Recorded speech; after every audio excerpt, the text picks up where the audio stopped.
लेकिन नारायणपुर विधानसभा की अब बात करें तो 7 नवंबर को पहले चरण में मतदान होगा, जिसके चलते जिले के घोर नक्सल प्रभावित अमूझमाड़ के 16 अति संवेदनशील मतदान केंद्रों के लिए मतदान दलों को हेलीकॉप्टर से रवाना कर दिया गया है। पाकुंड और छोटे बेटिया समेत कई मतदान दल ऐसे हैं जहां रवाना किए गए हैं जो पुलिस कैंप और थानों में रहेंगे। आज मतदान दलों को हेलीकॉप्टर से भेजा जाएगा, जबकि 100 मतदान दलों को बस से भेजने की व्यवस्था की गई है। नारायणपुर में कल 265 मतदान केंद्र बनाए गए। हम लोगों का कुंगी लगा है और बहुत अच्छा लग रहा है कि हम राष्ट्रीय पर्व में अपना योगदान दे रहे हैं और प्रशासन की व्यवस्था बहुत अच्छी है। हमारी सुविधा और सुरक्षा का भी ध्यान रखा गया है, बहुत आश्वस्त किया गया है। तो पहली बार अबूझमाड़ के दूरस्थ इलाके में आप मतदान कराने जा रहे हैं, तो उसका अनुभव कैसा है? बहुत अच्छा है, कुछ नया सीखने को मिलेगा और नई चीज देखने को भी मिलेगी। जिले से जो संवेदनशील क्षेत्र हैं, उन क्षेत्रों में जो मतदान केंद्र अवस्थित हैं, उनके मतदान दलों को आज उनमें से 16 मतदान दलों को आज हेलीकॉप्टर के द्वारा यहां से रवाना किया जा रहा है, जिनमें कि कुछ मतदान केंद्र जो हमारे कांकेर जिले में अवस्थित और बाकी ओरछा और अकाबेरा, इन जगहों के लिए आज मतदान केंद्रों को हेलीकॉप्टर के द्वारा भेजा जाएगा। मतदान दलों को कुछ लोकेशंस पे सुरक्षित तरीके से हेली ड्रॉपिंग किया जा रहा है, जिसके लिए हमारा पर्याप्त सुरक्षा व्यवस्था हर जगह लगाया गया है। तो शांतिपूर्ण मतदान कराने के लिए क्या किस तरह की व्यवस्था? शांतिपूर्ण मतदान के लिए हमारे पास पर्याप्त फोर्स है, जिसके द्वारा हम क्षेत्र में लगातार एरिया डोमिनेशन कर रहे हैं और सभी वोटर्स को हम एक सुरक्षित वातावरण प्रदान करने की कोशिश कर रहे हैं, जिसमें कोई भी भयभीत न हो और बिना भय और प्रलोभन के चुनाव को हम सफल बनाने का पूरा प्रयास कर रहे हैं।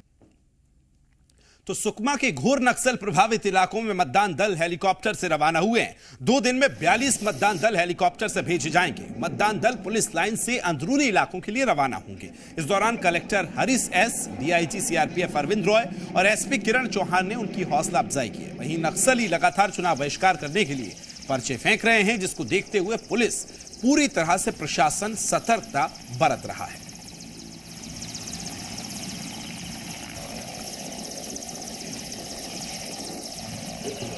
टोटल 42 जो मतदान केंद्र है उनके लिए चॉपर से ईवीएम मशीन्स और जो पोलिंग कराएंगे वो कर्मी भेजे जा रहे हैं, पूरी सुरक्षा में भेजे जा रहे हैं और बहुत शांति तरीके से चुनाव कराया जाएगा। पूरे सिक्योरिटी का अति से इंतजाम किया गया है। जो हमारा जो मतदान दल है, जिसको रोड में नहीं जा सकते, नक्सल सेंसिटिव क्षेत्र है, उसको चॉपर के माध्यम से आज चालू हुआ है।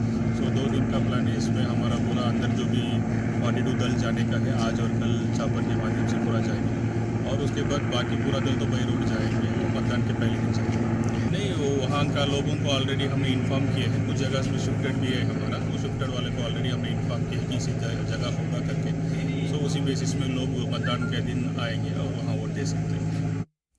तो बीजापुर विधानसभा क्षेत्र में कुल 245 मतदान केंद्र हैं, जिसमें से 76 मतदान केंद्र संवेदनशील और बहुत दूर हैं, जिसकी वजह से मतदान दलों ने सुरक्षा के मद्देनजर हेलीकॉप्टर से इनको भेजा जा रहा है। इसी बीच 35 मतदान केंद्रों के मतदान कर्मियों को चॉपर से भी रवाना किया गया है।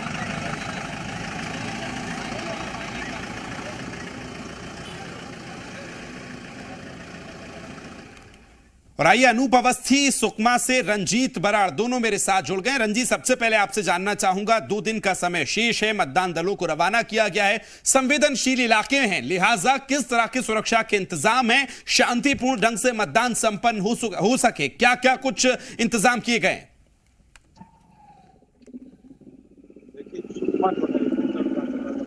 मतदान यहाँ पर होना है, इलाका संवेदनशील है और यह माना जाता रहा कि बस्तर संभाग में चुनाव कराना एक जंग जीतने जैसा रहता है, क्योंकि नक्सली यहाँ पर लगातार बहिष्कार करते रहते हैं उनके और लोगों से वो बराबर मीटिंग कर रहे हैं अंदरूनी क्षेत्र में कि कोई भी वोट देने ना जाए। तो सुरक्षा यहाँ बहुत बड़ा चुनौती है, लेकिन यहाँ सुरक्षा बल पूरी तरह मुस्तैद है।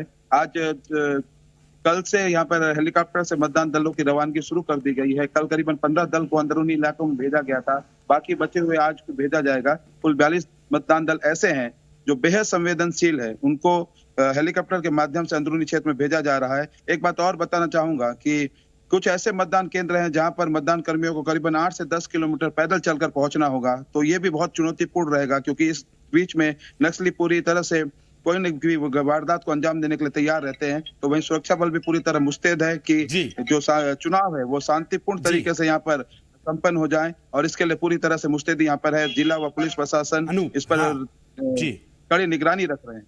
जी अनूप, ये भी मुझे बताइए कि ऐसे वक्त में जब नक्सली पर्चे फेंक रहे हैं, मतदान में बाधा डालने की बात कर रहे हैं, ऐसे में कितना चैलेंजिंग हो जाता है कि शांतिपूर्ण ढंग से लोकतंत्र का सबसे बड़ा उत्सव मनाया जा सके?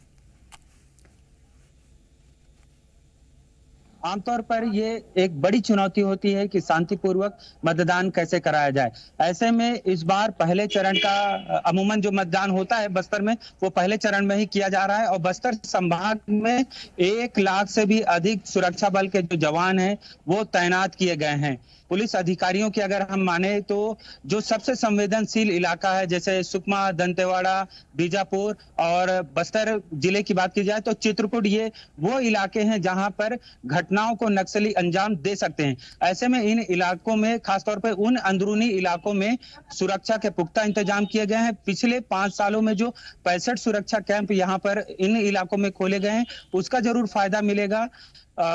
पुलिस और प्रशासन का बड़ा दावा है कि शांतिपूर्वक इन इलाकों में मतदान किया जाएगा। खासतौर पर ऐसे इलाकों में बूथ की शिफ्टिंग भी की गई है, ताकि अब जो गांव वाले हैं वो दूर ना जाना पड़े मतदान के लिए। खासतौर ये जो इलाका है वो दरभा का चांदा मेटा इलाका है और कलेपाल है। ये इन जगहों पर जो है मतदान केंद्रों की शिफ्टिंग की गई है, ताकि यहाँ पर शांतिपूर्वक और आसानी से मतदान किया जा सके और ज्यादा से ज्यादा लोग आए और मतदान करें।